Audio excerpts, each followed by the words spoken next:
If you are moving to the Central Florida area, whether that is Seminole County, Oviedo, Winter Park, Winter Springs, Maitland, anywhere really in Orlando, and you are moving from another state, you're going to want to start with this video because the process is so different between state lines. And I only know that because one, I work with a bunch of agents across the country so that I can refer my people who are moving out of the area to them, knowing that they're going to have a good experience with an agent in that new area.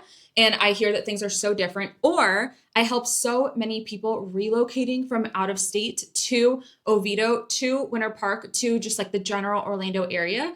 So I hear that the experiences are really, really different. And that's okay. Every state has their own contracts. Every state has their own rules. Some states are attorney only states. So I truly don't even know what the realtor does besides like price the home and open up the house. But here in Orlando, things are very, very different. And if you are even considering making a move, again, watch this video in its entirety because I'm going to tell you some things that will probably shock you about the whole process that are just so different than where you're from.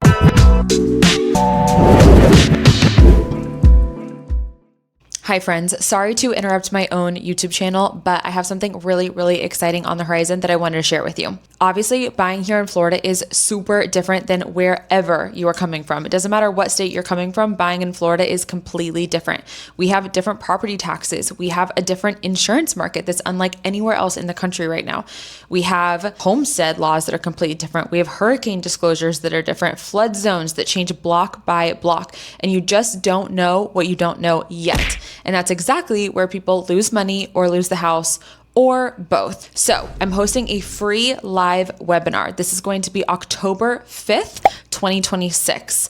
And it is called How to Relocate to Florida 101. It is going to be 1 hour. I'm trying to make this super easy for you guys. We're going to go over the entire purchasing process from searching for a home all the way to closing, how it works when you still have a home to sell in another state. Plus, I'm going to have a lender on with me and they're going to cover Florida down payment programs, which those change, and closing costs, then a live Q&A. If you are serious about purchasing a home here in Central Florida in 2027, this webinar is going to gear you up perfectly. And this is the hour that saves you from every one of those surprises. That's my favorite thing. I don't like any of my clients to be surprised or shocked at all during this whole process. Spaces are limited, so email me at christinesalesorlando@gmail.com or scan this QR code right now before you click away because it is going to fill up. See you there. My name is Kristine Pestana, and I am with the Orlando Real Estate Chicks, and I am a realtor here for the last 11 years in the Orlando area. And if you are thinking about making a move, reach out to me by clicking the link in the description below, and we will get started with step number 1 that I tell all of my clients to do whenever they are relocating. Step number 1 is you need to pick an agent and have a consultation with that agent.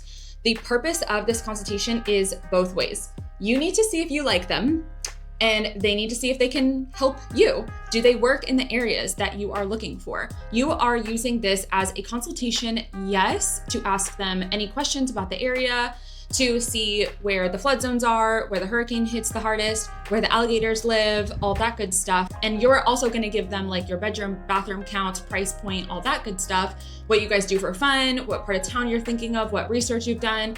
That allows them to like debunk any myths. There's a lot of myths about Florida and Florida man and alligators and hurricanes and flood zones that my clients, especially from like New York and New Jersey, have a lot of questions about. But this is also an opportunity for you to ask them questions like, how many houses have you sold?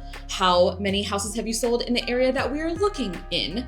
How many people from my state have you helped? What are the biggest challenges? What are the biggest shocks that people from my area have learned the hard way or dealt with? So you are also interviewing them. Now, once you have, decided on the agent, maybe you've interviewed a few buyer's agents, which I think is a great idea.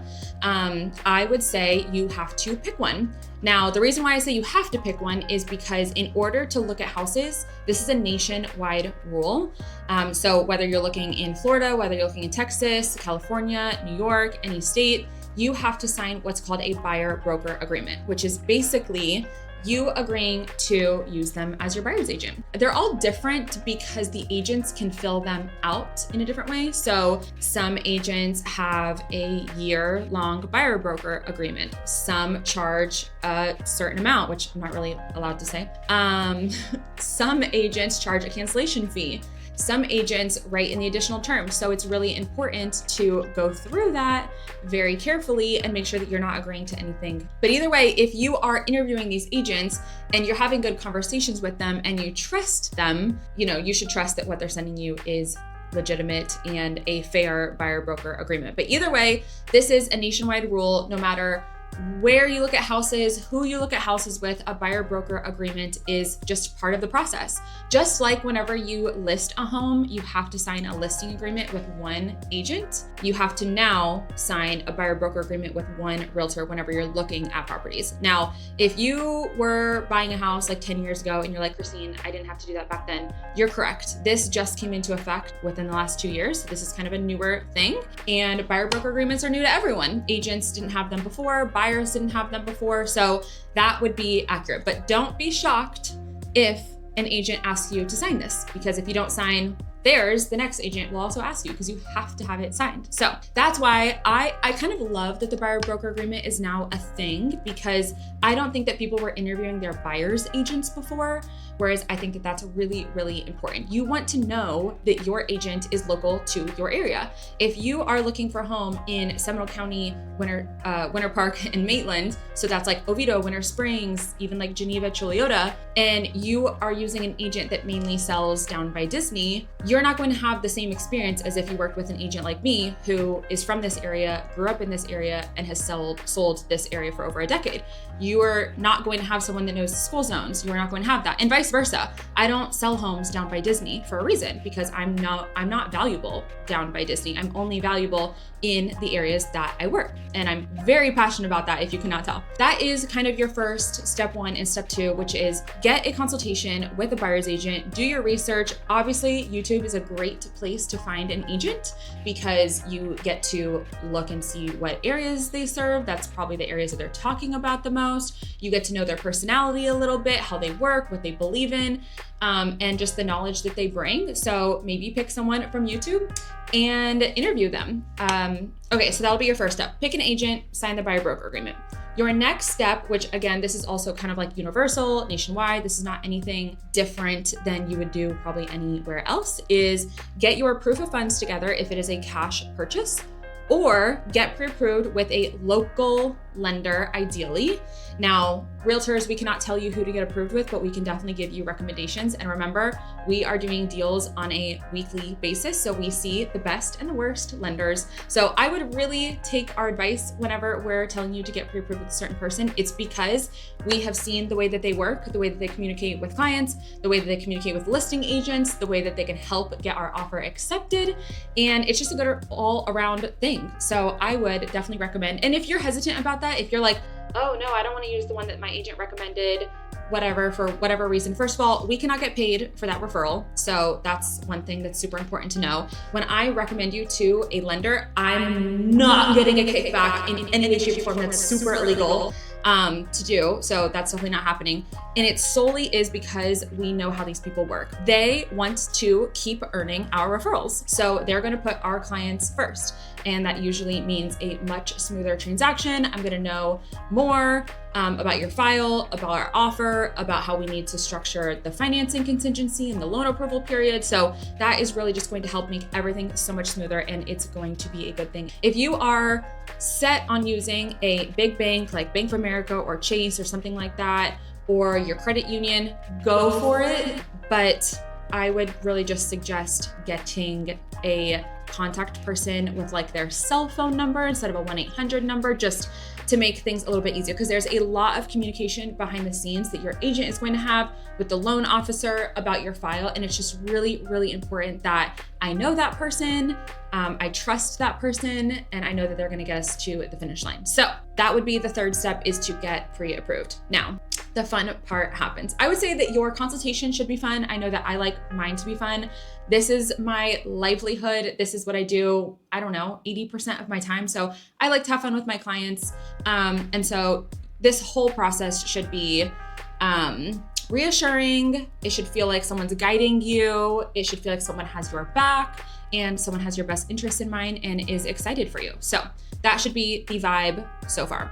Now, looking at homes is the fun part. So you will probably get set up on some sort of online search because we are no longer looking for homes in like a magazine or a book or anything like that. So you are going to get set up on a search by your agent, or you're going to be searching on your own. Hopefully they're helping you with this. But yes, you should be in like constant communication with your agent on homes that are being popped up on the MLS. They should be sending you maybe off-market properties or things from their office. And again, one more note about the agent that you pick. So if you are looking in Oviedo, let's say, you should pick an agent that their office is in or around Oviedo, okay? Because I know my office is right on the edge of Oviedo and Winter Springs. It's technically a Winter Springs address, but all of the agents in my office are doing deals in that area. So I'm hearing about off-market area or off-market homes much faster than I'm hearing about like Windermere properties, for example. So I'm hearing about Seminole County deals more than I'm hearing about anything else. So I think that you should be working with an agent that sells in your area and their office is in their area so that all of their colleagues are also in the area that you're looking for, okay? It's just a little sidebar. Yes, you should be getting properties sent to you that are on market, off market, all that good stuff. And then also just doing your own due diligence, because I have clients that tell me that they want a 1-story, 4-bedroom home, but then this like adorable 3-bedroom, 2-story home pops up on the market. Well, I don't have them set up for that search because that's not what they told me that they wanted. So make sure you are definitely your own advocate during the search. You are picking your home. That is not the primary job of your realtor. Your realtor should help guide you with areas and, you know, if you're looking for like a particular school zone, they can tell you which area that is in and all that good stuff. You know your life and how you live. If you're coming from out of state, I've probably only met you once or twice before we're going out and looking at homes. So you know your life, you know your family and how you want to live your life better than I do. So you should be picking your home. I am here to make sure that you are not buying a lemon, losing your deposit, that we're staying within the contract, and that your move is as smooth and streamlined as possible. So half of my job is figuring out what you're looking for. Yes, setting you up on that search. Yes, getting you situated with the best lender with the best terms. But most of my job is after we have signed the contract, okay? We have signed a legal document. So that is very important. I'm gonna keep track of all of our timelines. How it works here in Florida. I'm gonna give you a very quick rundown. And if you have more questions about this, click the link below and let's set up a call, because I go through this on our call and we will do a Zoom call and we'll go through this in a lot more detail. But basically how this works is once you find a house that you like, you are going to write an offer. Now, here in our area, we are signing offers on what we call an as-is contract, okay? This is as is with the right to inspect. So we have our inspection period, which is anywhere from like 7 to 15 days, depending on what we've negotiated and what we need. This is kind of like a case-by-case basis. So again, that's why if you're curious, we need like our own Zoom call, because I'm just talking to the masses here. But you're gonna have your inspection period, and that is the first real contingency. Okay, there's a few contingencies that are behind the scenes, but don't worry about that right now. I'm gonna talk about the important things that you need to know about. So you have your inspection contingency. And again, that is somewhere between 7 and 15 days. It's really gonna depend on the seller. It's gonna depend on you. It's gonna depend on the inspectors. It's gonna depend on the house and the location, okay? Within those, let's call it 15 days, we are going to have all of our inspections and do all of our due diligence. So that is when we are getting the roofer in there, the plumber in there, the AC guy in there. And I am helping you coordinate all of this, okay? This is one of the big things where I'm really earning my commission here. So I am making sure that our home inspections are covered. I'm getting our septic inspection if there is one, a well inspection if there is one, all types of inspections. Every house needs a different type of inspection, okay? So it's not a one size fits all. You do need an agent who's very localized in the part of town that you're searching in, because different parts of town are going to need different home inspections. Different years that they're built are going to need different home inspections. So it's very, very, very important that you are getting the best home inspection. You're not wasting any money on things that are not important. You're not missing any home inspections that you should be getting, because once those 15 days are up, you can no longer do another home inspection, okay? That is your inspection period. And once we are past that inspection period, it is assumed that you are moving forward with the condition of the home. Now, if something comes back in that inspection period that you don't like, and it makes it so that you don't want to move forward, that is the only time that you can back out of the contract and get your deposit back because of the inspection. Or if you don't like something and there's something that really took you by surprise about the home that wasn't disclosed and the seller also didn't know about, and it's a big ticket item, and you're like, Kristine, I didn't know about this, we need to negotiate this, we need to get a credit for it, or we need the seller to fix it, that is the only time that we can negotiate these repairs, okay? Now, after that 15-day mark, you cannot go back and ask for those repairs. It is assumed that we are moving on and agreeing to the condition of the home. So at this point in time, title will have probably already started doing their due diligence with the title search and all that stuff, making sure all liens are taken care of, making sure that all permits are closed, all that good stuff. And whenever you close on a home, you will get free and clear title. Okay, there's multiple ways to protect you about that. You also pay for your lender's title policy, and then the seller pays for your title policies. During the period of time between the inspection period ending and closing, this is when, if you're getting a loan, your appraisal will happen. An appraisal is a third-party person that is hired by the bank to make sure that you are not overpaying for the home. The good news is that if the appraisal comes in higher than our purchase price, which does happen maybe 30% of the time these days, then you have instant equity and the sellers will never know. If the appraisal comes in under our purchase price, then we will renegotiate the price of the home.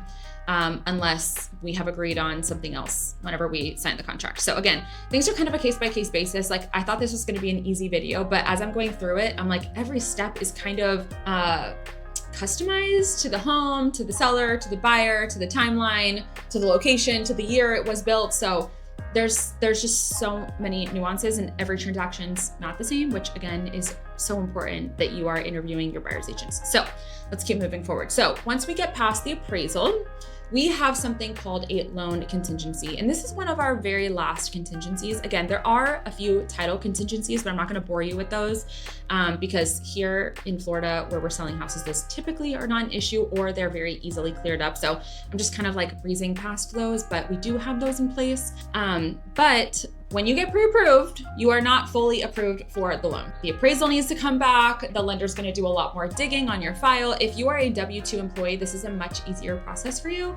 If you are a 1099 person like I am, so when I buy a house, it's an absolute nightmare because my lender needs basically my DNA, okay? They basically need my birth certificate, my DNA, they need everything. But if you are a W-2 employee, this is a much, much easier process for you. So that's good. And this loan approval period will be easy. Now, if you are someone like me where it's not that easy, you are going to be sending the lender lots of documents throughout this. They are going to be verifying things. They might need letters from your job. They might need, I don't know what they're gonna need. Another thing that's kind of a case-by-case basis, but you are going to use that period of time to get fully approved for the loan. That is typically 30 days. So you have about 2 weeks after the inspection period to get fully approved for the loan. Now, the lender is not gonna wait until we're done with the inspection to start that process. They'll start that process immediately. So really, you'll be going through that whole process the entire 30 days. After the 30 days is up, we are typically closing soon after that. Usually our closings are between 30 and 45 days. If it's longer than that, then there's a reason. We've negotiated something different, but right before closing, we do what's called a final walkthrough. Now, during the inspection period, if we have negotiated any repairs, this is the time to double check that those repairs have been done. If we have negotiated some repairs, I probably have put in our addendum that we either are gonna do a re-inspection with our home inspector, or we need receipts, we need the permits to be closed, we need warranties, we need some sort of proof that those repairs have been done. If it's something that we cannot check on our own, like if it's on the roof or if it's a AC compartment, I'm not an AC person and maybe neither are you. So we need someone to verify that this stuff is done correctly, right?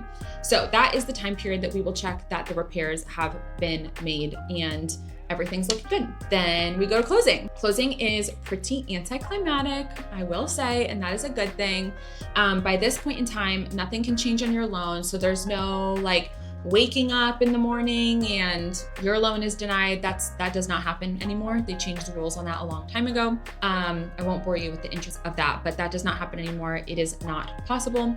So the day of closing, you will go to a title company, or maybe we have a mobile notary if you're working, and we'll sign the loan documents or the closing documents, and you will typically have wired your down payment that morning or the afternoon before. I would definitely suggest wiring the afternoon before, because you just don't know how long it's going to take. And we don't really like last minute things. I always tell my clients during our consultation that I don't do anything that's super urgent, especially when it comes to sending money. Nothing should be frantic. Everything should be expected and calm, and you knew about it ahead of time. That's my goal. There's a lot of things during this process that I cannot change or I cannot be in control of, but I can be in control of how things should go and what you can expect, and kind of like giving you a heads up along the way. So again, I love when things are planned. I love organization. I love being way ahead of our timelines and our deadlines. I like being organized, and I think that my clients feel that whenever they buy houses from me. So that should be closing day. Closing day should not be frantic whatsoever. Once you close, you sign all of the documents, and the seller has your money. So your lender's wire needs to hit, your down payment needs to hit. When everything's in, then and only then are we considered closed and funded, and you can have the keys to your home. But you cannot have the keys to your home before that. So that's why I like to close in the mornings, just in case some wires are, up in the cloud for a little bit too long. We like to make sure that those land here on earth in time for closing and in time for you to get your keys. So one tip I always say is just do not plan on moving in on closing day. So many unexpected things can happen. The wire can get delayed. Your bank could, be dealing with a fraud issue that day and have halted all wires. You just don't know.